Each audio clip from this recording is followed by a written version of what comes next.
Alright, so this is a suggestion via Discord. The name of the video is How Extreme Makeover Destroyed Families. Guys, I love the idea of this show, right?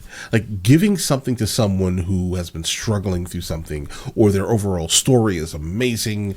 Maybe their kids need some type of help. It's amazing, right? But the problem that I always had with the show is that yeah, you give him this thing, but this thing does not fix the other things, right? You still may be running into families and that have like bad financial planning overall, right? Or just extremely impoverished, right? So what you're doing is you're going in there and you're basically 10xing their house, 20xing their house's overall value, and then leaving them there. Guys, if they could barely take care of their house before in terms of financially, you don't give them something 20 times more valuable, because what happens is obviously the appraisers are going to come out and appraise the land and the house. Then out of nowhere, their taxes are now going to be similar to if they would have had a mansion, because now for the most part they kind of do have a mini mansion. You just gave them that, and they were struggling before. At times, they would actually come in and then actually like pay off the house for them, right? That's a great thing, right? But that still does not cover the taxes. Yeah, these people most likely could have, saved up yearly to pay the taxes after the house was paid off. But again, you're not giving any like financial planning. But let's go ahead and jump into this, guys. Imagine one morning you wake up to this guy screaming outside of your house into a megaphone. You walk outside to find out that he is with a television crew and they are sending you and your family on a 1-week vacation, and during that time he is going to demolish your home and build you a brand new one from the ground up. Although it's pretty obnoxious, it sounds like a pretty good deal, right? Well, it is a good deal until it's not. Foreclosures, angry community members, property tax increases, bills doubling to tripling, and even more family struggles. Right. Many of the families that were featured on Extreme Makeover Home Edition ended up worse off than before Ty Pennington showed up on their doorstep. But to fully understand how some families were negatively affected by what seems to be a very generous gift, we must first take a look at the families that were carefully chosen to get these home remodels. Typically, individuals would fill out an application form on the ABC website, which required them to provide a story of why they deserved a new house. You could also nominate another family, such as a friend or a member of your community. Every episode starts with a story of the deserving family in need, such as a family that lost their mother or father, a family with a disabled child, a family that's living in poverty, or a family affected by a natural disaster. Since this was a reality television show, it was very important to produce the most tear-jerking episodes possible, featuring stories that would deeply tug at the viewer's heartstrings. Some people argued that specifically targeting families who had endured unimaginable tragedy and faced overwhelming hardship was ABC exploiting them for better ratings. Joe Scarborough of MSNBC claimed that Extreme Makeover has a secret wish list of victims the show is trying to hunt down. They want to find a family who has multiple children with Down syndrome. They want to find a child with a rare condition that causes rapid aging and death. They want to find an extraordinary mom or dad who's diagnosed with Lou Gehrig's disease. Now, if the show was aggressively targeting these people, sure, that's a bit weird, especially because it's likely for the TV ratings and not for charity. However, it is still a good deed. Plus, if they helped out middle-class families or ones that seemed like they weren't that bad off, they would be criticized for not focusing on a more deserving family. Yeah, but the more deserving family, unfortunately, right? Generally, I think it would have been smarter to do that, but then, yeah, obviously the optics of just focusing on middle class families, right? That would be crazy, because like, oh, you're helping these people, but they already have these things. But these are the people that are probably going to be able to maintain that house once they leave, right? Because again, I don't think that show cared at all about making sure they were maintained after they left, guys, right? And a lot of the lower income houses that got absolutely 20x'd, guys, they couldn't do it. I don't think Home Makeover is taking advantage of the families. However, I do think that monthly subscription sites take advantage of you and know that most people forget to cancel their subscriptions. Well, today's sponsor, Rocket Money, is here to help.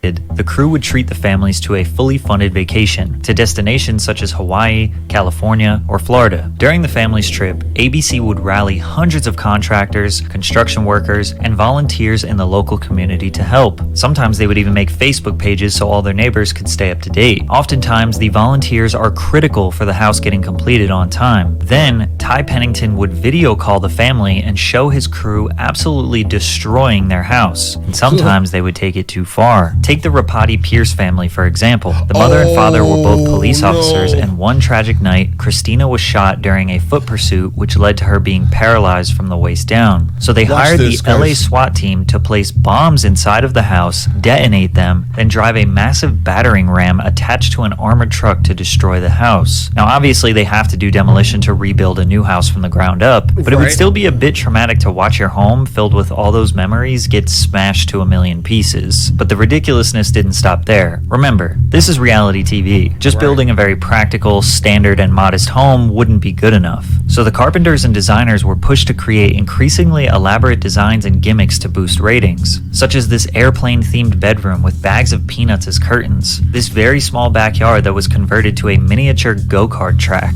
How many trips around that go-kart track would a kid be able to do before they get absolutely sick of it? Why not a playroom with a ball pit containing 27,000 plastic balls? And my personal favorite, a teenager's room entirely made out of duct tape.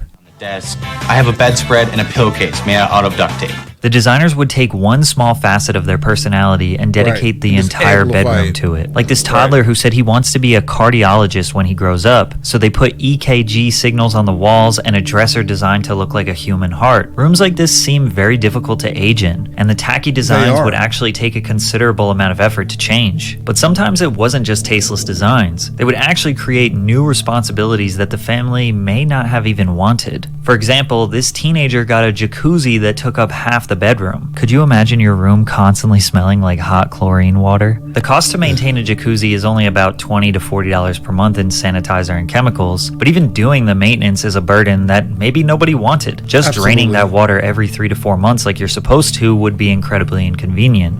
From a bedroom, guys. Draining it from a bedroom. Another thing they did often was add huge fish tanks or animal habitats, like this boy's room that looks like the reptile section at a pet store, complete with frogs, turtles, and lizards. Buying pet food, supplies, and cleaning the tanks is even more important because it will literally kill the animal if you don't. Extreme Home Makeover. Guys, I never thought about that, those small details there. Inserting new responsibility onto you without your choice isn't only annoying. For some people, it created even more problems and financial stress that ultimately forced them to move out of their homes. Now, most of the time, ABC would entirely pay off the home for the family. However, owning a home is more than just paying the mortgage. Expenses such as property taxes, utilities, and home maintenance add up extremely quickly. There have been multiple reports of families whose expenses doubled, if not tripled, within the first year of living there. The Dickinson family went from an 1,800 square foot ranch to a 6-bedroom, 4-bathroom, 4,000 square foot super home equipped with cutting-edge technology. So it's only natural to assume that the bills would go up. Their electric bill alone went from about $200 per month to as high as $600 after. Their property taxes tripled. The wife, India, said she wasn't worried. My husband works and I work, so if I have to work another job to help keep it up, that's what I'll do. But as the years went on, it got worse and worse. And in October of 2016, William filed a Chapter 13 bankruptcy petition to save his home from foreclosure. He had only $5 in cash, $287 in a checking account, and $15 in a joint savings account at the time of filing. However, it seems like they never lost the house, because on 2022 Google Maps, you can see William and his daughter standing outside the front door, proud of their estate. But that situation was nothing compared. I mean, listen, amazing. Okay, just if they didn't lose it, amazing. Honestly, if it was me, I would have sold it. Like, I understand everyone came together to do all of these things, but if it's starting to be a just drain on my finances, it's going to have to go. I understand that what I paid for that piece of land and whatever house that was on that they tore down, that's what I paid for it. And obviously, if the property rate shot up as high as it did, that means the value of that house also did. You should have sold that, bro. I'm sorry. Sell that, move out of this area. That's it. Compared to the Oakvath family. The Oakvaths were from Gilbert, Arizona, and their story began with a heartfelt letter from their daughter Cassandra, who requested the show to renovate the cancer ward where she had been a patient. Touched by Cassandra's selfless request, the producers not only granted her wish, but also surprised the family of 9 with a 2-story mansion. The construction involved a massive team of 1,600 contractors and volunteers that garnered attention from across the state. Unfortunately, this wasn't happily ever after. Utility costs reached $1,200 for electricity per month and $400 per month for water. Property taxes increased from $1,600 pre-makeover to $5,600 after. Brian lost his job and was battling depression. With no other immediate... Bro, that electricity bill is crazy. I can definitely tell you right now, I don't think my studio bill is anywhere near that, and I'm running, like, I'm telling you, the level of lights that are in this studio.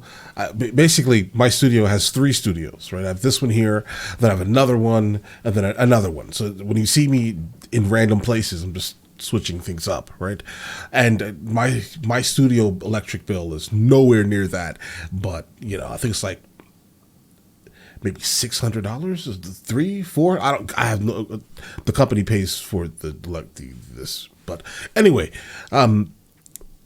for me running all of these things that are just a drain on electricity, I would expect my bill to be as high as that, but that's crazy. $1,200. Immediate solution, they used their house as collateral to take out a $405,000 loan. It was an adjustable rate mortgage, and the payments became too much for the family to handle. This was their dream. Oh no, you refinanced it, guys? Home, and they knew they couldn't afford it. Craziest part is, they never even asked for this in the first place. The ironic part about these situations is that people's first instinct is to doubt the families. Why couldn't they figure it out? Why not get another job? Why didn't they just sell the house? Most of the time, nobody wants to buy these homes. The Oakvaths listed their house for $1.8 million, then slowly started to lower the price over the next year. Out of desperation, they ended up selling for $540K, just enough to break even on their loan and maybe put a down payment on a new place. Right. The Beach family have been trying to sell their home since February 2013. The price tag started at $700,000 and is now down to $530,000. Oh, I see what's going on here, guys. So they're letting maybe like Zillow or something put a value on their property. They're not actually getting a full value. People are looking at the house, obviously, but you're wanting $1.3 million in a neighborhood of houses that sell for 300 probably, guys. I mean, literally, think about the house that was there before. That's probably what the neighborhood looks like. You just put that in that neighborhood. Get what I'm saying here, guys? Like, so why would you spend $1.3 million on a house in a neighborhood of $300,000 homes? That's crazy, right? That doesn't make any sense. So, yeah, you're gonna have to, undersell it. $5,000. They say they've had to sell because the upkeep of the house is just too much now. It's a unique home and will take a unique person to buy it. Most critics forget the reason these families got these homes were because they were struggling in the first place. Many of them had pre-existing debt. Some of them weren't even homeowners in the first place. They were renting the house and ABC bought it and built them a new one. Combine these money issues with the family trauma they were all experiencing, and it's a recipe for disaster. From my research, every single family that sold their house sold it for less than what it cost to build. But no matter what reason they chose to sell their house, they faced backlash from the community. Since each home is a community project with hundreds of volunteers, they look at the home like a gift from their neighbors. The Hassel family decided to sell just 3 years later because it was too much stress to handle. Then a publication interviewed members of the community to see how they feel. A lot of people gave time, product, and services. Some are very angry. Some I've run into have asked, why do they deserve it? There was even a letter written to the local newspaper that titled, "The entire Hassel family story is a disgrace and humiliation to this community." Wow. The Harper family's house foreclosed, and the mayor's response was, "It's aggravating. It just makes you mad. You do that much work, and they just squander it." Because he helped vault a massive beam into place in the Harper's living room. The Nicholas family received a home after the father died from contracting hepatitis C when he was pricked with a patient's contaminated needle. 9 years later, the home was foreclosed because the mother could not manage the previous home mortgage and new property taxes that tripled in price. "I feel bad because so many people came together to help us," she said. "I know I shouldn't feel like I let them down, but I do." Yeah, I mean, I get it, but I'm telling you guys, this is more on the show. He's not wrong. Many of the families Looking feel at it guilt like and this- shame that they couldn't live happily ever after. Most of them don't want to sell their houses, but the financial stress and family tragedy is overbearing. As the years went on, ABC scaled back their projects because so many homes were being foreclosed on. They eventually realized these over-the-top charity acts were too extreme to be truly helpful, but then their ratings dropped since the homes weren't extreme enough for TV, which led to the show being canceled in 2012. I also noticed that they only have a small selection of episodes available on Hulu today, and all of the families who went on to sell or get foreclosed on got their Taken out? episodes removed from streaming services. Wow. It turns out when you find a broken family facing hardship and financial problems, build them an extremely oversized home with ugly interiors in the middle of a neighborhood surrounded by other homes not even worth half as much as the new one they just built, it ends up doing more harm than good. Right. Imagine Bro, Patrick CC again with another banger. Guys, he's not wrong. Like, I never honestly thought about the overall interiors could have been, that is an issue that could probably be coming up. I never thought about that ever, guys. I always just looked at it as property taxes are going up, bad financial planning, most likely, specifically the ones coming from like the lower income individuals, guys. You doing that for them is wrecking them. I mean, maybe. I think there's potential to be like, look what I have. Now I need to kind of do something that will kind of, bring in enough income to kind of cover at least that, right? If the property taxes went up to, what, 7,500 on some of these properties, guys, I do think that they could have probably just put money aside, right? $625 a month, basically, right? And then just paid off the property tax like that. But again, that takes a lot of it takes some financial planning. What they should have done was set everyone up with like an accountant paid for by them for a certain amount of time, right? Just until they can kind of understand exactly how things need to be done, right? And if they could not do it, they would just probably end up having to sell, guys. But all right, listen, you guys all have an absolutely amazing day and enjoy your day thoroughly.